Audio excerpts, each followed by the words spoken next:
Fight for me.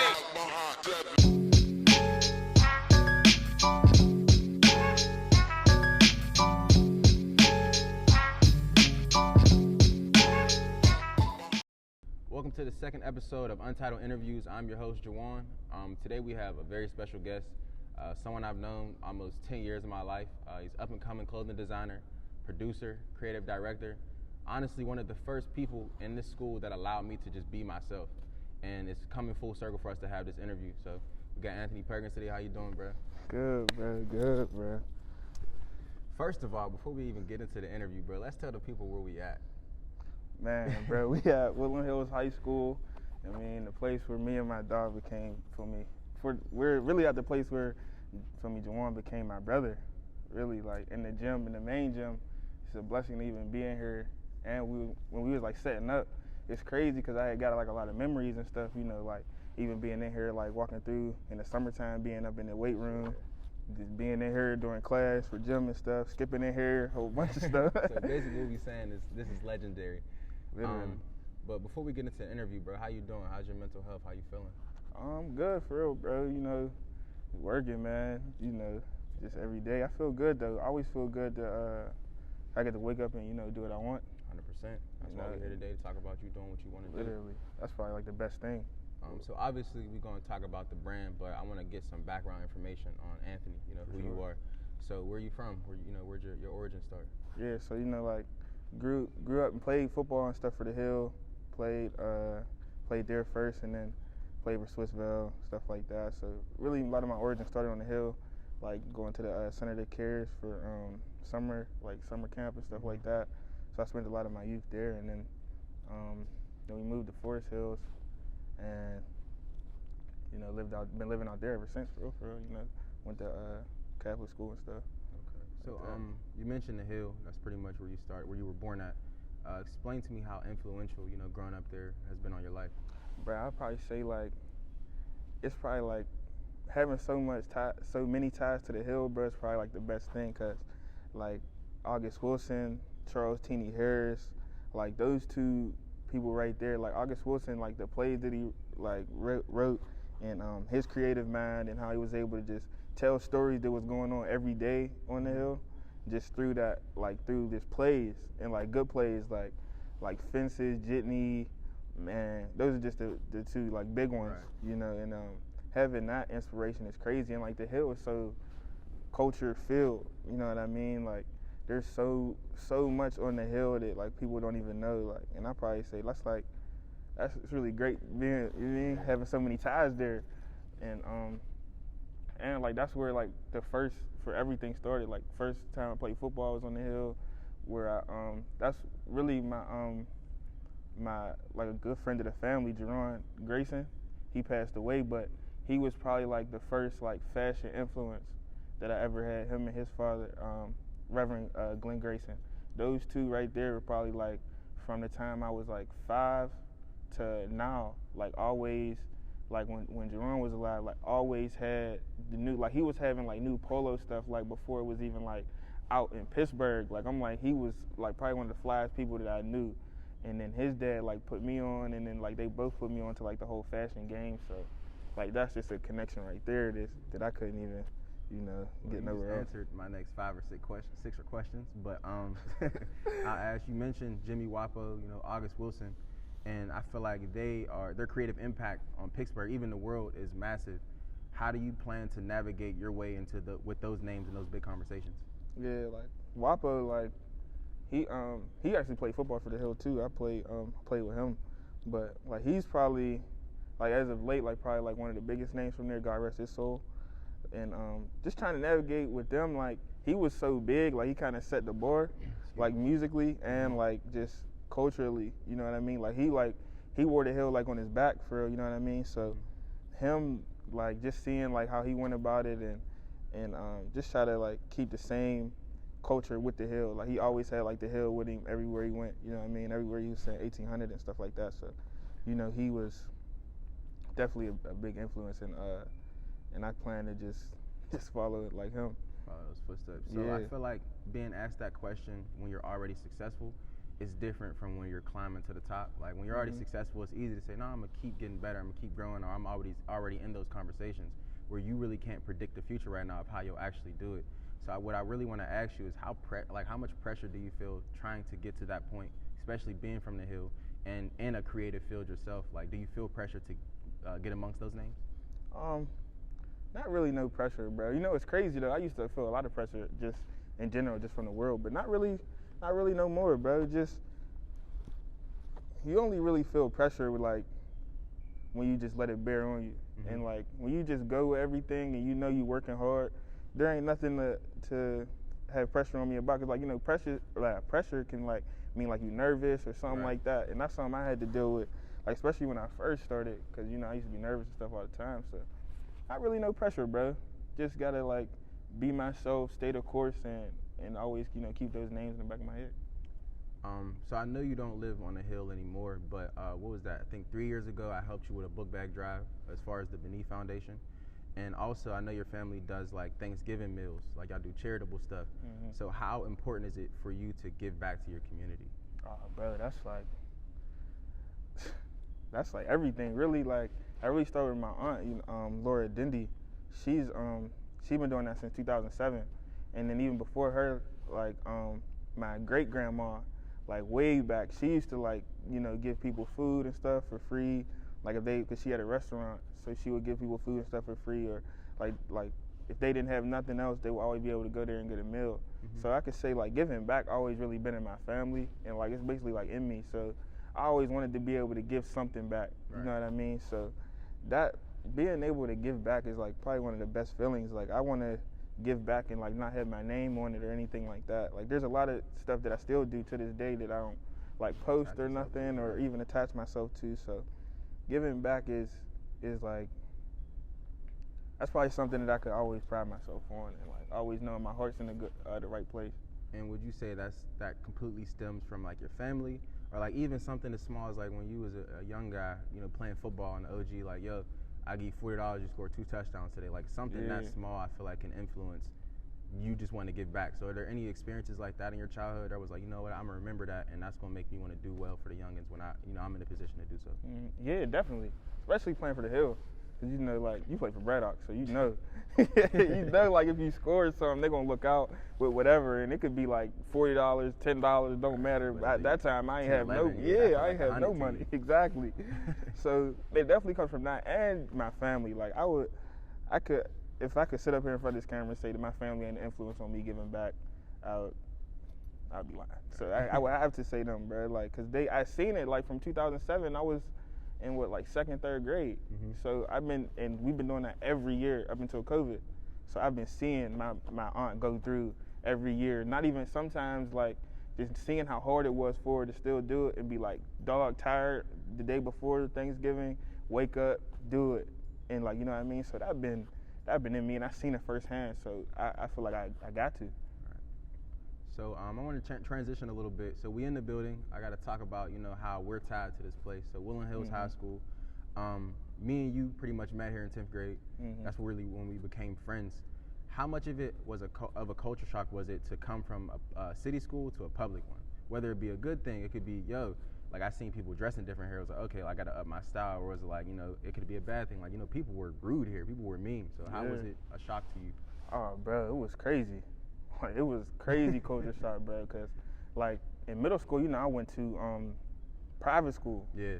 So, like, from 4th grade to 8th grade, I was in private school. So, you know, like, private school is structured. Like, boom, boom, boom. Like, you're not, you got a uniform. I mean, you had a uniform, it's an infraction. You get 3 infractions, you go to detention. So, it's like stuff like you wasn't talking back to no teachers. Like, you was doing your work. Like, if you ain't doing your work, they calling home. Like, yo, Anthony's not doing this, or like, you feel me?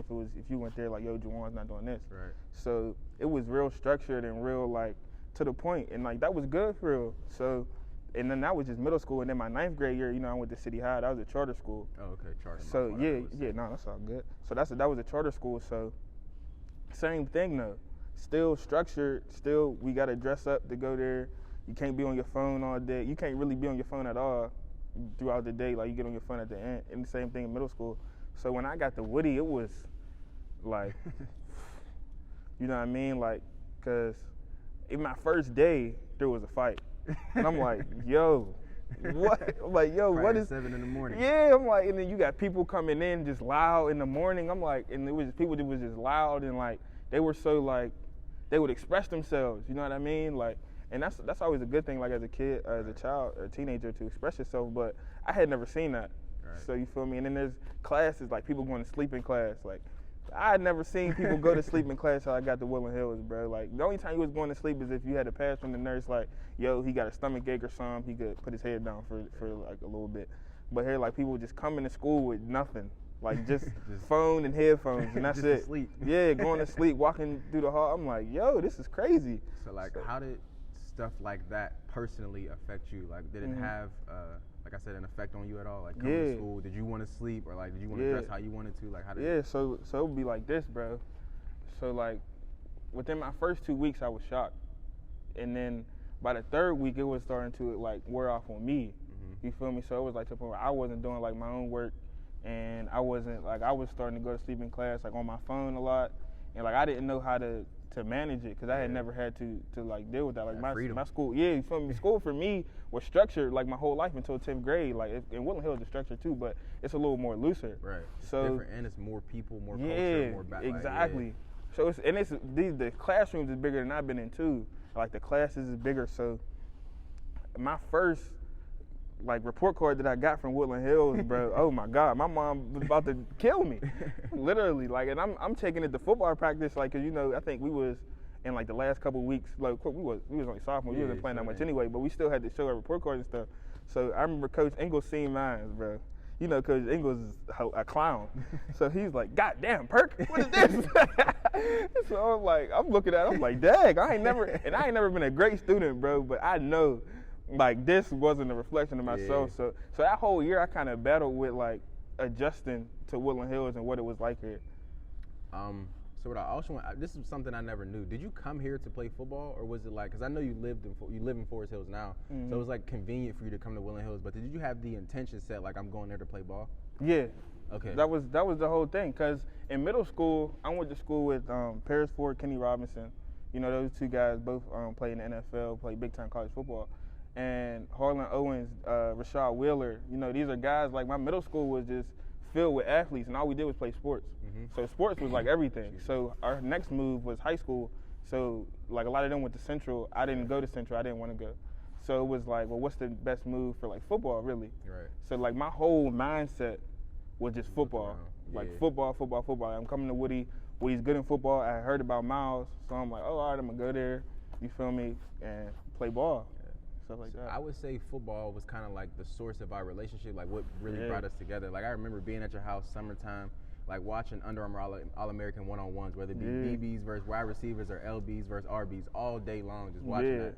So you want to talk about kind of like your passion that you have for football or have for football? Yeah, I still love football, bro. That was like, you know, my first love, and that was probably the root of like a lot of the things that I did up until I stopped. My passion for football ran so deep because I felt like that was like the only thing that I was like really good at or like, you know, decent at. So I was like, I want to excel in football. Like I want to be like the best I can be. I want to go to college and play ball. And like the NFL was never really a goal of mine, but you know, of course if you can get there. Yeah, but like I was like watching like Braxton Miller, Reggie Bush, you know, those guys. So that's all I wanted to do was just play college football. Like, you know what I mean? So we neither me or you really played much sophomore or junior year. I played a little bit in the playoffs, but it was like the last 3 games. And senior year comes, it's my year. It's our year. Yeah. And game 5 or 6, you tear your ACL. 4. Game 4. Sheesh. First play of the game. And whether you know it or not, your life changes forever from that point. So looking back on that moment, what has it done for you? That's crazy, bro. Because that was probably like, me tearing my ACL was like one of the, like it started a rough period in my life that I didn't even know until much later that I had seen it was like a constant cycle. You know what I mean? So September 24th, 2016, Chartiers Valley. First play of the game. You got the Big cat right. You got the play. Saeed, big cat right, fake it to you, keeps it, goes around. I'm blocking. standing there about to make the block, hit a little John in the field, tear my ACL, football for what he has done, like that, right? So it kind of started to put things into perspective because, we was trying to get offers, and of course we trying to win games. So I'm like, am I ever going to play football again? And up until this point in my life, football has been everything. Like I've literally, that's it. Like when people used to see me now, they be like, oh, Perk, he going D1. You can tell by how he walk. You can tell by everything. Like he just, you know what I mean? Like I just love football. So, bro, it had been everything up until that point, and that was the first time where I had to question everything. And I had so much in my head at that time because you can't do nothing. Like I'm laying all day, leg up all day, or like you don't really want to go out nowhere because you hurting. You slow. Yeah, I'm slow. Everybody don't want to wait for you. You mean it's just a hassle. So it put me in this period of like transition without even knowing it. You know what I mean? So that's when I had always had a love for clothes, but like I had kind of just started looking into it a little bit more and stuff like that. And it kind of popped into my head. Then like you should have a clothing brand, but it didn't like click really yet. So I was still like, man, I'm gonna play football.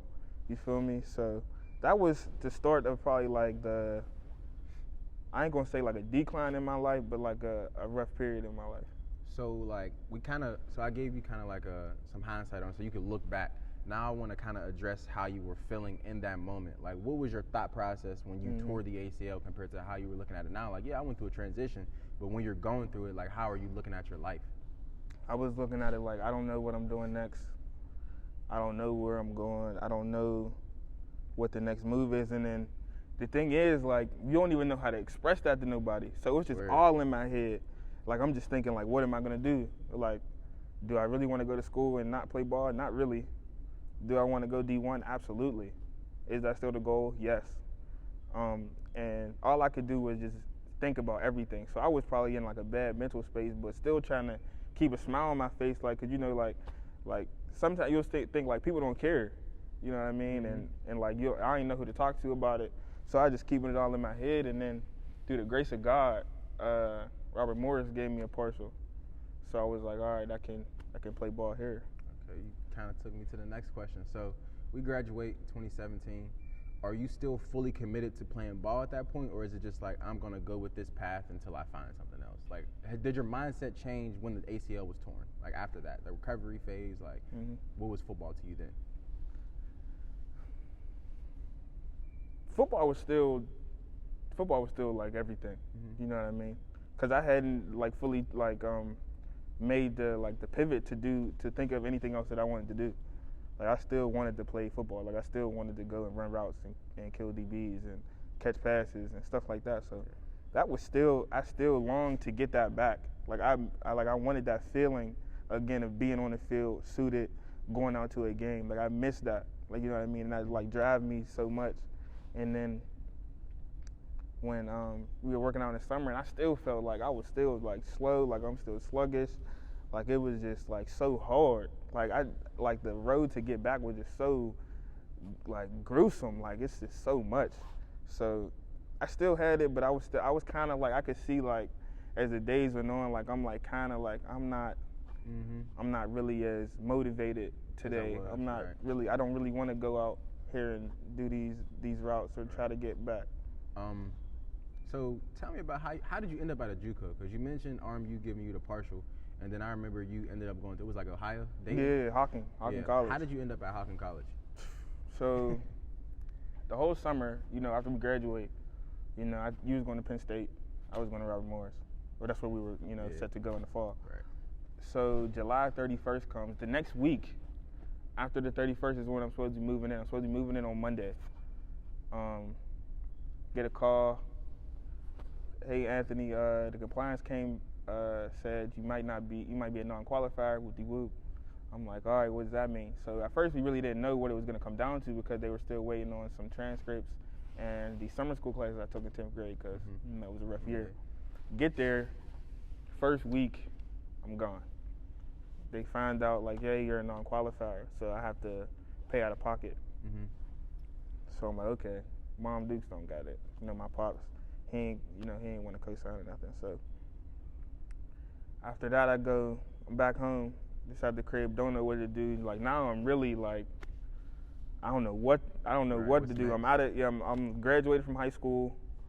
I'm like, do I go to CCAC? I still want to play football. CCAC don't have a JUCO, so I was gonna go to Lackawanna, but I had text Jaquan Brisker. He was there in Joel, and I had asked him like, yo, how's the JUCO like? Cause he had been there. I think by this time I'm at CCAC, but I'm still trying to play football. Right. So, cause I had to enroll somewhere, and like my mom wanted me to be in school somewhere. So I asked them, I'm like, yo, what's it like? And Jaquan is like, yo, it's tough. Like you got to be a dog to get out of here. So I'm thinking like, all right, I'm built for it or whatever. Right. So I end up doing my research on like different JUCOs and stuff. So I end up picking Hawking College through Tyreek Thompson. Yeah, he went there. So he was there at the time. So I'm there. I end up going there in the winter. What's that? The winter semester or spring semester? January to March. Spring. Yeah. So I'm there, and I ended up there just through that. And Jaquan wasn't lying. He wasn't lying, man. That was probably when I seen that I don't want to play. I was just about to ask you because I've literally only heard horror stories about JUCO. Like in my mind, it's like the longest yard. Like you there, it's a football team, but everything else is terrible. It ain't jail, but it's just like it's just trash. Bro, it's like, Woodland Hills had better coaches, facilities, fields. Like, bro, the field we was practicing on, bro, it was a grass field. I can tell this was just a field that was just in the back of the school, and they just made this into for like, all right, the football team can practice here. Slopey, ditches, bad grass, not even taken care of. Major league. Equipment is shoulder pad, like everything was just not good. Like and I commend everyone who can go through JUCO and come out on the other side. Like I commend y'all worked hard for that and y'all deserve it. But like I seen then, that's when I was like, I don't love it enough. Yeah. That's when I was still going through that same transition. So you ended up dropping out what year? So I went to Hawking 2018. I went to CCAC again for until the spring semester. The spring semester of 2019. Okay. So I had dropped out like halfway through there. You drop out of school. Mm-hmm. Do you have like a plan yet at all? Around that time was when I was like, I want to make clothes. That's when cause I was done with football. I gave it up. It was crazy. The craziest thing is when I left Hawking, I still had like schools that wanted me to come there and play, cause like we had our spring and everything like that. So schools were coming there. I will say that schools were coming there scouting guys, and like Ohio University was like up the street. So so they were there. Like a lot of schools were there. So I had left all that on the table. Told all the coaches like I'm done. My body is done. I'm mentally done with it. I don't want to play. So when I make that pivot to leave CCAC, I was like, I want to have a clothing brand. Mm-hmm. And like, me and you, we was talking, like, you was at Cal. Yeah. So, we would like text, and I was like, yo, I'm done with school. Man, that was another hard time. So like from the ACL tear, even up until this point, it's still, and this is from 2016 to 2019. So this is 3 years of just like uncertainty on, like, I'm just moving. Right. Like, you know what I mean? So I'm like, I just want to have a clothing brand. And like, I didn't know what I wanted to name it, didn't know what I wanted to do with it. I'm like, I want a clothing brand. So, you drop out. No plan. No plan. CCAC. No plan. No plan. No plan. Your friends are still in school, so it's not like you're kind of in that social group that can kind of lift you up. Mm-hmm. Are you working a job at this time? Dick's. You like it? Not like it? Okay, you're working a job you don't like. Where are you at mentally with life? Like I'm just going, like just like day by day at this point. And I'm like, and it was like I always like I'm gonna have a clothing brand. Like I used to just say it all the time. Like I'm gonna have a clothing brand. I didn't have no name for it, no plan of how I'm gonna go about it. But I'm like, yo, I'm gonna have a clothing brand. That's cute. Yeah, I'm like, I'm gonna figure something out. And then it was like days was stacking of me just going through the motions. Like I would still go to work, come home, chill. Know that I want to do something in my mind. Like I know like that in my mind I got this great idea, and I know if I can do it, I'm gonna do it. Like, you know what I mean? But I didn't know how to do it. Like, and like just starting, like taking that step to start was like probably like the hardest thing. So I want to talk about, let's go back to you leaving school, just because we're in that phase of our life where a lot of people our age are making those decisions and, you know, graduating now. Right, graduating or they left school or don't know what they want to do after school. Mm-hmm. What were your personal thoughts about leaving school versus mom, dad, sister? Because I know you come from an educated family. Like, I know your mother works in a hospital, your sister works at a bank. Like, so they're very intelligent people. What was their perspective on you leaving school and like, I'm just going to figure it out? So one thing about me, bro, I don't know if you know, but I really didn't care. Didn't really matter what, like, and I you know, I love my mom, I love my sister, you know, I love my family, but there was nothing that they could say that was gonna keep me in school. Yeah, you never liked school. Yeah, I never really, and not that I was a bad student or a great student. It was just like, I like the social aspect of school. Like, I love to come and talk to my friends. I love my teachers, love to talk to them, but like, school with no sports is very boring. So it's like, what am I doing this for? Yeah. My commitment is to this. Yeah. So, and then once football was in the picture, I'm just going to class and I'm like, just doing this every day is boring. Yeah. Like, this is terrible. So once I left, there was like, my mom, she wasn't too upset. My dad, he didn't really care for, like, he didn't want me to go to college. He wanted me to go to the military anyway. So he really wasn't that worried about it. My sister, she just always wanted me to, like, she just wants me to, like, know what I'm going to do next and stuff like, yeah. So she really wasn't upset either. So no one was really too mad, but even if they were mad, I was still leaving anyway. So I want to travel back, like, 6, 7, 8 years, right? So I remember, so we originally met in the 9th grade locker room because we played 9th grade football. You just weren't coming to Woody High yet. Mm-hmm. And I remember one day you walked in and you had on this red and blue polo vest, right? And I got a little bit of style myself, so when I saw him, oh, that's just kind of fly. So at that time when you're young, you just ask your friends to wear stuff. I don't know how close we were, but I remember walking up to your locker like, hey, bro. He was like, what's up? I was like, I like that vest. Can I wear it? He was like, no. Okay, cool. But from that point on, I recognized you had your own personal sense of style, right? And now you have Beneath. So tell me about how the brand even comes about through that transition of your life, leaving school, and then you spend that next year. I think you dropped the first time in March 2020? March 27th, 2020. So how does this happen? Like, where does this brand come from? So I really got to give a lot of that to you, because, like, you know, for a while, like, I didn't know what I wanted to do, but I knew I wanted to have a brand. Yeah. And, like, you knew that, you know, our friend Obi knew that. And y'all was just pushing me to do it, and I just wasn't doing it. Like, I wasn't, like, I hadn't, like, I had the foundation at the time, but I hadn't dropped any clothes. So, you know, you wanted me to do it so much, you ended up stopping being my friend. You know, and that was big to me. You know, I was mad. I'm like, yo, he gonna stop being my friend because I ain't, you know what I mean? But I needed that, though. Yeah, that push. Because, like, it made me upset at first to the point where I was like, yo, I'm gonna prove him wrong. Like, he probably think I can't do it and stuff like that. And I know that's not what you thought at all. You just wanted me to do it, and you was like, man, he's not doing it. Like, I can't just be around him. He just throwing up these false hopes. Right. So it was to the point where I was like, I'm doing it. And then, like, I finally went and started getting the steps. Like, I finally got my EIN number, made the name Beneath EST 2019. Why 19? Because that was one of the hardest years of my life. So I'm EST 2019. I don't care if I ain't dropped nothing in. Right. That's when it is. January come, like, I get my first hoodie sample at the mall, go to the little place, buy a black hoodie from H&M, go to the place, they print the logo on there. I'm in love with it.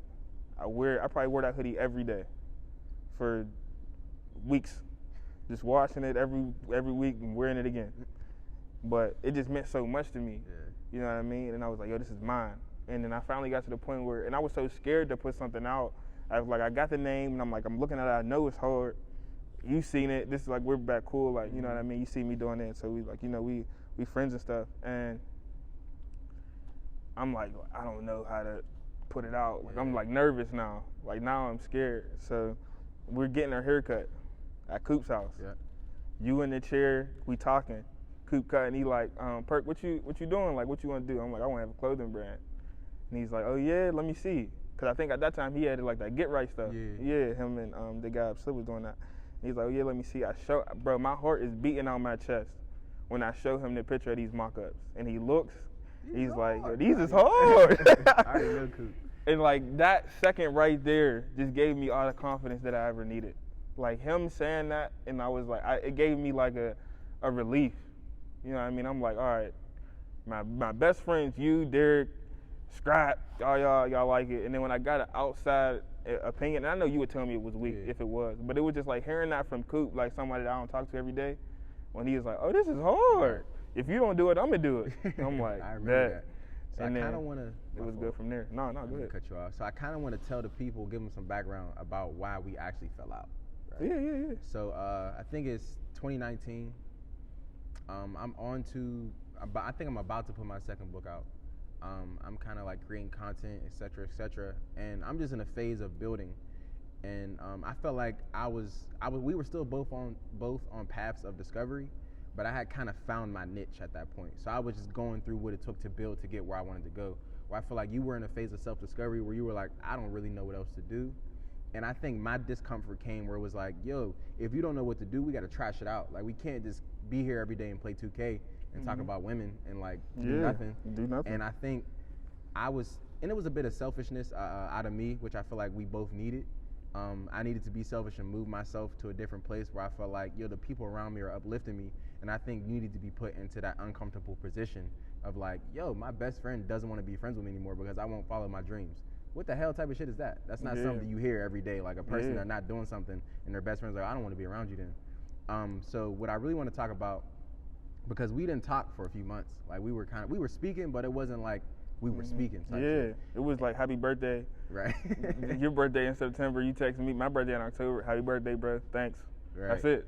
So like, how do you really execute the brand at that point? Like from 2019, whatever it was, I think 6 months or something.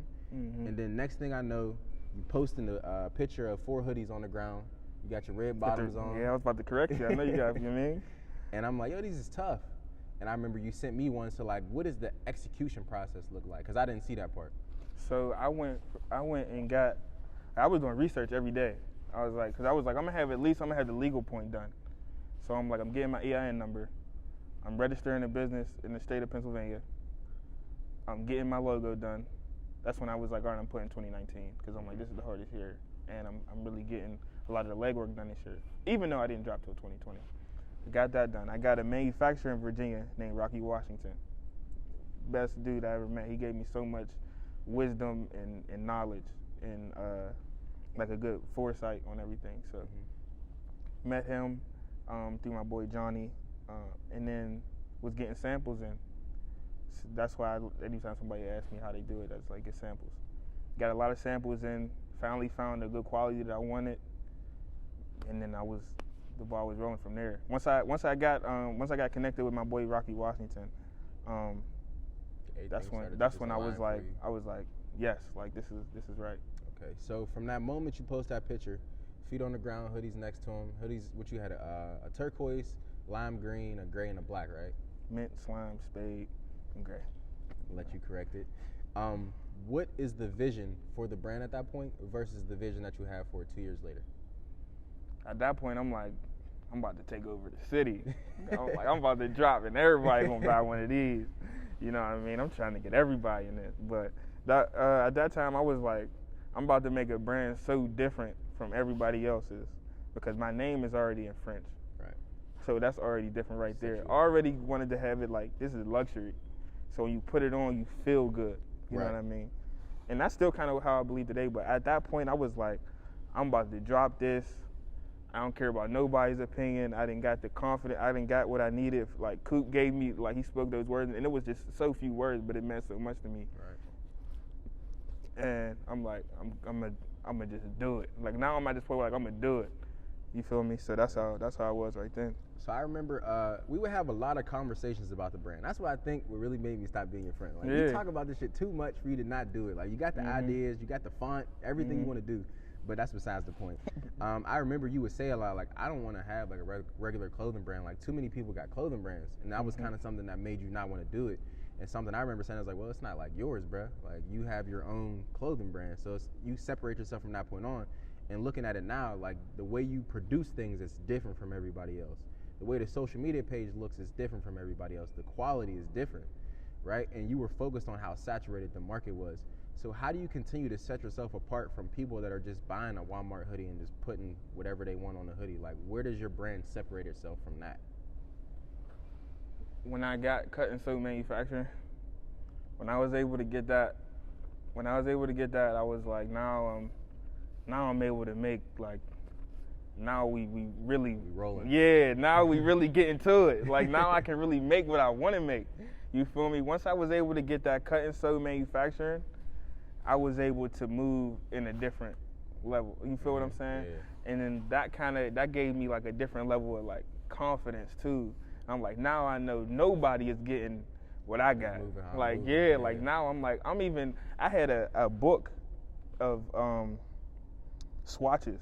Swatch, if you don't know. Swatch. So a swatch is the material of something and the color.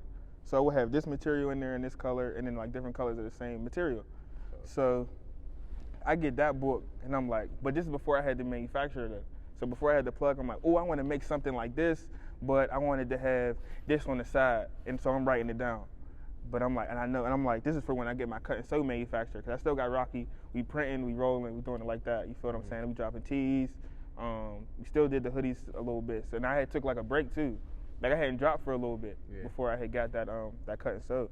But so I'm looking at this swatch book. I'm like, oh yeah, I like how this feels. I'm writing that down. I want to do a jacket. I want it like this. I want this green. I want this blue. You feel what I'm saying? So I'm rolling like that, and I'm getting all that ready for like when I drop. So that kind of helped me set myself apart in a big way. I think the most difficult part about anybody starting a business or just doing something, or whether a rap career or whatever, is people don't know what they don't know. So, and I think that's something like, I don't know if it's a blessing for you, you got lucky, or you just came across the information. Like, how do you develop the thinking to know, like, I need this type of quality? Like, I need to go through a manufacturing unit. Like, what stops you from going to Walmart? Like, where does that thinking come from?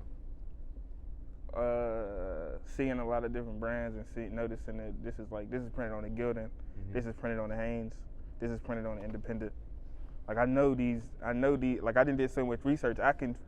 Without even a tag being on there, I can feel it and be like, this is Gildan, this is Hanes, this is Independent.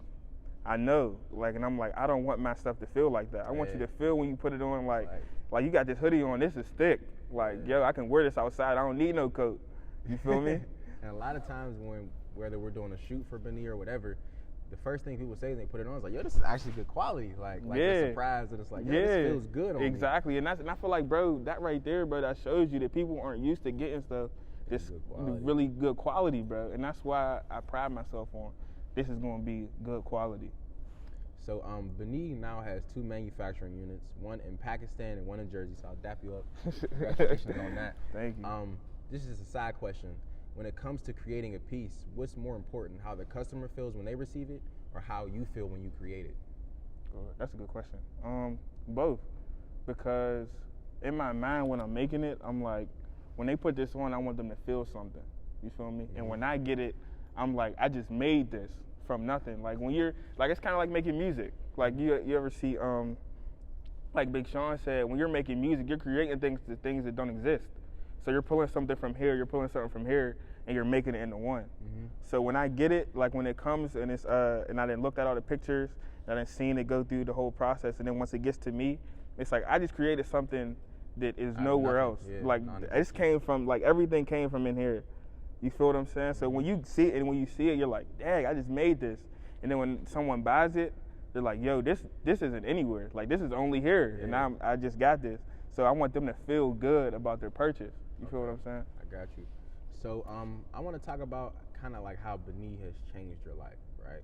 So I want to talk about the impact of the brand. So since you started the brand, like how has the rest of your life changed, whether it be your relationships or the type of money you're making, or like just your perspective on life? Like how have things changed for you since your brand kind of took off in the city? It changed a lot, bro. My clothes is being worn in the NBA All-Star Weekend. I done met people in the NBA. I done met people in the NFL. Like it's crazy. Like now I feel like I done did so much work that people don't even know or don't even remember that I did play football. And that was something that I really wanted to do. Like I wanted to be like, I have made myself my whole life. I was like, I'm a football player. I wanted it to be to a point where when people see me, they're like, he has a clothing brand. It's Benny. It's good. Don't even think about what you met me as. Like, I want you to see me now. Like, you know what I mean? Like, people see me now and they don't even recognize me as what I was. Right. Like, when I was at Woodland Hills, when I was, you feel me, playing football, like, even after I graduated. Now it's like people see me and they're like, you know what I mean? They, like, respect me a little bit. Like, and then, you know, we always had respect, but it's like, all right, he's doing his own thing. He got his own, like, he got his own path, like, he's on his own way. So, obviously, you had to kind of execute the brand on your own. Obviously, you had help, but nobody was going to start it for you. So, it takes individual effort to create and execute something, but it also takes a lot of different moving pieces for something to kind of come into fruition. So, what I want to ask you is, like, who or what has been influential, impactful, helpful for you on this journey? My friends, family. Definitely my friends, though. Like Sequoia, Danielle, you, Derek, Scrap. You know, my mom, my sister. That really it right there. Like, especially my friends, though. Because, you know, you want your recognition from your peers.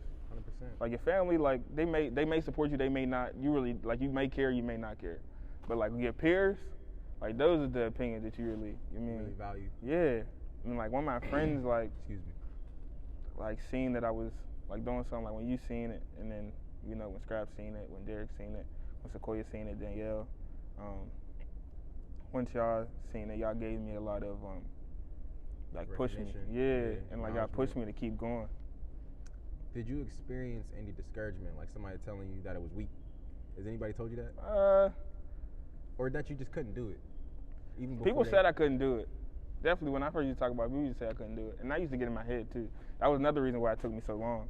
Because, you know, it's a saturated market, like you said. So there's a lot of clothing brands. People used to say, I don't know if you can do that. There's a lot of clothing brands out there. So then that starts to get in your head a lot. And then you think, like, dang, there is a lot of clothing brands. What's going to make mine? Mine's going to be better than theirs. Then you start to just get in your head like, well, maybe I shouldn't do it. I'm going to just wait till I can get this as opposed to just doing it. No one has ever told me it was weak, though. But people have told me that before I started that it was, it's, like, hard to do. Yeah, like, far-fetched. So I remember the day, I think this was 2020. I think COVID was happening at this time. I can't quite remember, but I remember us being on the phone. You called me from your work booth every day. And UPMC Mercy. And I remember you saying, yeah, bro, I think I want to quit my job. And I was like, what? I'm that type of person where I like to do what I love to do, but I also love that safety net until I personally trust that what I want to do can carry me where I want to go. Mm-hmm. Where you kind of stepped out on faith. Like, the brand, it was doing well, but I don't know if it was at a point where you could manage an entire lifestyle off of it. Mm-hmm. And I disagreed. I was like, bro, I think you should keep your job and do the brand, right? Mm-hmm. But you decided to quit. How massive of a step was that for you? Huge step. Because not even the safety net of like having a job and like a paycheck and that security, but you got so much time on your hands when you just wake up and like you just working for yourself. Yeah. It's just you. Like, you got to wake up and be like, whew, what am I going to do today? Right. So that was a big step. And a reason I did it was because I could always go get another job. So even if like you know, we got good resumes, like, you know, 35. Yeah, like I could always go get another job. So I was like, that's cool. And I always thought, like, there's this story in the Bible. I don't know how religious you are or not, but there's this story in the Bible that Jesus is off the boat, right? They're out on the water. Jesus is standing on water, right? Jesus tells Peter, step off the boat, Peter. He's like, but I'll fall. He said, step off the boat. Look at me and step off the boat, right? Peter takes 3 steps. He looks down, he sinks. The story is often framed of Peter sinking and taking his eyes off of Jesus, right? Mm. But no one ever gave Peter the credit for, he took 3 steps. So that means that Peter was walking on water. So he did something amazing in that time. Then you have to start giving themselves credit for the steps that they did take. You feel me? So, and take that step out on faith. Yeah, you may drown, you may not, but you didn't took 3 steps and you didn't did something that was impossible. Right. Like this man that you thought was impossible, right. And all he said was just look at me, and you didn't did something that you didn't even think you could do. So that always stuck in my mind when I quit my job, with every move that I make, when I do something big or something like that, I just think like, all right, I'm gonna take these steps. And if I fail, I failed doing what I love to do. Right. So if I gotta go get another job, I would hate to do that. I don't wanna work and I don't like working. But if I have to, I will, but I know that I tried though. Right. And I know that I gave Beneath everything that I could in the time frame that I quit to when I got another full-time job. And I can live with that. So that was always how I thought of it. And I always thought of that story of taking those 3 steps and doing something amazing, opposed to never stepping off the boat. And you'll never know what happens. You'll never know. So we both know that relationships, money, life in general fluctuates, right? So in that time frame of where you're not working a job and it's just strictly Beneath, I'm pretty sure there were ups and downs. How did you as an entrepreneur stay level-headed in those moments, whether it was good or bad? George A. Novak. I knew he was going there. Never get too high.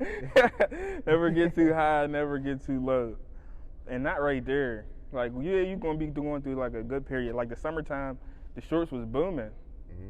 You feel me? Everybody buying shorts. You feel me? You see them everywhere. Every time you go out, you see a pair of Beneath shorts. You feel me? So we was booming right then. I'm at a high, but I got to bring myself back down. Like, all right, this is just right now. Plan for January. You know, January is a slow period. You know, February, it pick up a little bit around Valentine's Day, then it's a slow period again for clothes. Mm-hmm. Then it picks back up again the end of March, maybe. Yeah. Then April, May, June, it picks up. So you're going to have like 4 months where you might get like 5, 10 sales a week, maybe 2 sales a week, opposed to in a booming period, you getting 20, 25 sales a day. Right. You feel me? So you can make like 5,000 in one day, or like sometimes you can make like 200 in a week. So you have to just remember, like, all right, we're up right now, but it's gonna come back down. Mm-hmm. Prepare for that.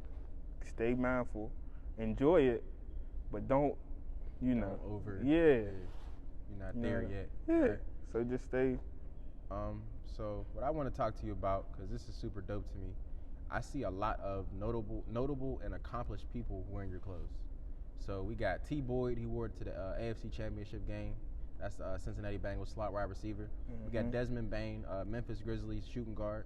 Mm-hmm. We got Kenny Robinson, safety for Carolina Panthers. Mm-hmm. Miles Sanders, Eagles running back. You know, how are you? Brandon Graham, Pro Bowl, defensive end. Come on, man. Come on, man. How are you reaching Chauncey Gardner-Johnson, I'll just sit back New Orleans Saints. You keep naming them. Come on, man. I mean, we could keep going. I mean, Come on, I ain't going to say nothing. How are you reaching these levels of people? Email. And I really, I know it's crazy, it sounds crazy, but this is a crazy story. It's a game, though. Desmond Bain, I emailed 40 college basketball players, 40. Desmond Bain was the only one to respond. He, to me, that meant the world. Kenny Robinson, I hadn't dropped anything. Shout out to Kenny, he's from Pittsburgh. Yeah. I hadn't dropped nothing. He's in the first post on the page. If you want to go look at it, you can. He's in the very first post. I had nothing. All I had was some samples, and he was like, you can give me a hoodie. He was in the XFL at the time. You can give me a hoodie by Saturday. I wear it to the game with the John Geigers. Mm-hmm. I got that hoodie from Virginia to Pittsburgh to Missouri in 5 days. I paid so much money to make sure he got that. That's how, just taking a step out on faith, really. Because I didn't think D-Bain would respond. 40 other college hoopers didn't. But he looked at the story that day, and that's why I owe him a lot. Like, not even that I owe him, I appreciate it. Yeah. You know, I appreciate Kenny a lot, because you feel me? These are 2 guys. Desmond Bain emailed me back, or he DM'd me back. I had 300 followers. Kenny, I had 150. I had just started the page. D-Bain had no, like, he just seen me posting stuff, and he was like, yo, read your email, felt like it would be easier to contact you through DM. I love your stuff. Send it to, I'm about to leave TCU, send it to Indiana. I'll wear it. He wore it his whole pre-draft process. Oh, he was bouncing off the wall. Come on, man. You couldn't tell me anything. When he responded, that I still remember the morning when he responded to the, I was shocked. I'm like, yo, what? Who is, okay. You feel me? Verified, blue check and everything. I'm looking at his page. I'm like, yo, I just seen him hooping last night. That's why I'm like, yo. So when I got that, like, those 2 guys just put me, and they gave me the confidence. And then, Miles coming, he went to Woody with me, teammates. Mm-hmm. He wore something. Just getting that, man. I would just say, just step out, DM them, email them. Worst thing they can do is not respond. Trust me, I've been ignored professionally, non-professionally. Worst thing they can do is say nothing. If they say no, you're in the same position you was already in. Same spot I was in yesterday, I'm still in today. So you see your stuff pop up on, All-Star Weekend. Desmond Bain has on your coat. Tyler Boyd wearing your coat AFC Championship Day. Like, how good does it feel to see your stuff at a level of, like, where them people is at? Like, you on a platform that is 100 years old, got history attached to it. ESPN, the Memphis Grizzlies page. Like, how does it feel for you to see your stuff on the screen and just be like, wow, like, these people of this level of importance, these people of this level of notoriety are wearing my stuff and they actually like it? Like, how does that feel? Amazing. Great. And it really didn't, no, I'm not going to say it didn't. It always felt good, but you already know. I just told this story to you. This just happened, you're a part of the brand and stuff. So Tyler Boyd wears the coat. He's on Good Morning Football on, I think it's NFL Network, right? He has an interview. He's wearing the coat, like he just got off the plane. Glasses on, wearing the coat. Somebody emails me and says, I seen Tyler Boyd in your coat. Is it available yet? Man lives in Texas. It don't even get cold down there in my mind. But I'm like, that's when I was like, switch. This is crazy. Yeah. I'm looking at and it comes up through the brand email, like the email through the website. So they got to put their information in before they even send the email through. Second inquiry. Yeah, so they put their phone number. I'm like, I don't even recognize this number. And I'm reading the email, and as he's describing it, I'm like, Tyler Boyd he's talking about Tyler Boyd. Like, he says a player, he didn't say Tyler Boyd, but he says a player was wearing your coat. I looked on your Instagram. I just followed the page. It's tough. I'm like, where can I buy it? That's the first one. Hour goes past. 3 more emails. Another hour. 4 emails. These are all people from different parts of America. Now, granted, it was only like 4 or 5, but that meant so much to me, and I seen like, this is crazy. Like, and then there's gonna be a point in time where it's even more and more. But that small clip, that first email, and I'll never forget that guy, because he actually did end up buying it when we dropped it. That's when something else clicked. Like, this is crazy now. So before we get to the end, I want to ask you a few more questions. So you and Benny are 2 separate entities, right? Benny is obviously your baby, but there's a lot that Anthony Perkins personally wants to accomplish. So what are the things that you would like to attach yourself to? Of course, clothes, media. We watch TV, and we going to dissect the show. So I want to make a TV show one day, a movie. I want to make movies, and I want to be a creative director one day for New Balance.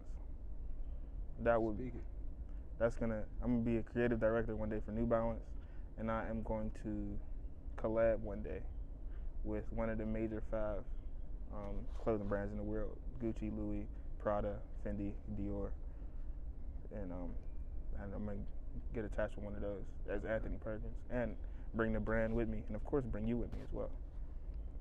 It goes without saying. And everybody else in here, y'all coming with us. Where would you like to see yourself in 5 years versus where you would like to see Benny in 5 years? That's hard because it's like, we together. Yeah, but I feel like myself, like I want to get a creative directing deal with like something that's just Anthony Perkins.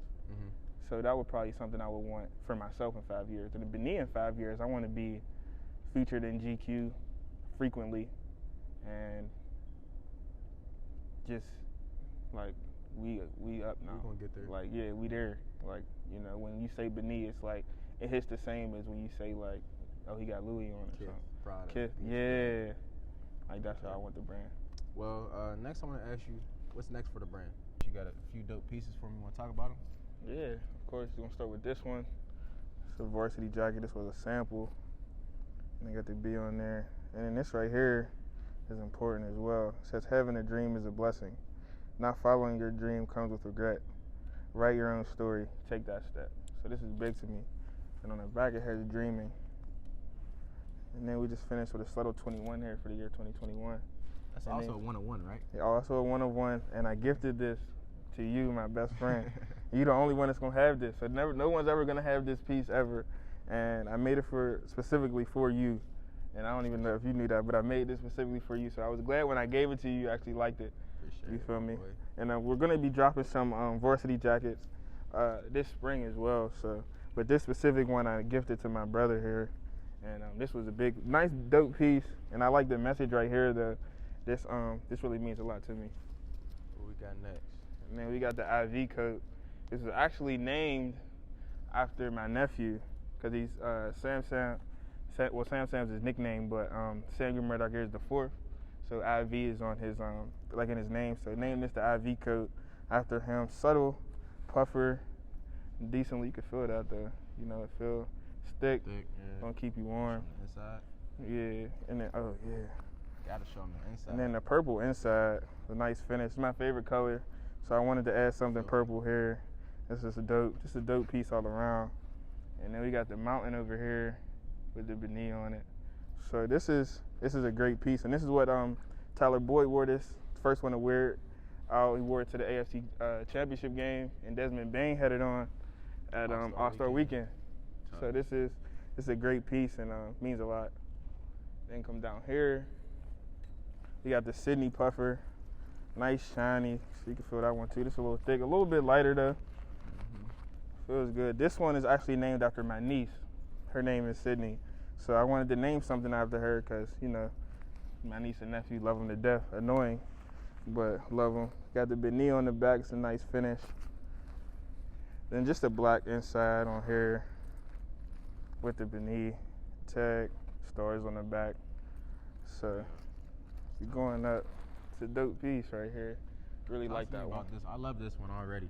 This one? You ain't even gave us the breakdown yet. I love it. So this was my first bulk order through my cut and sew manufacturer was this jacket right here.